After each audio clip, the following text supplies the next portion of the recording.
带你们去逛一下我们家的冰箱。这个就是我们家的厨房，这就是那个著名的冰箱，这是饮料水壶、菜。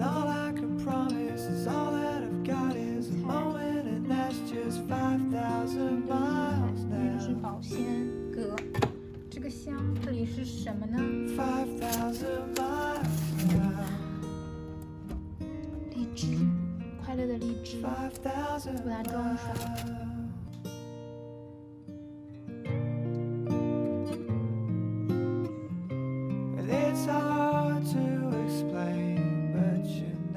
我们又继续我的冰箱之旅啦，我们来看冷冻空间。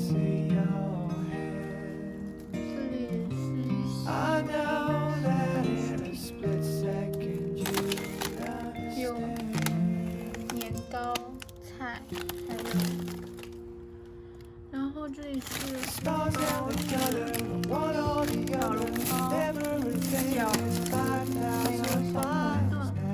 这里是冷冻的肉类，还有冰淇淋可以吃。这里是小人，这就是我的冰箱啦。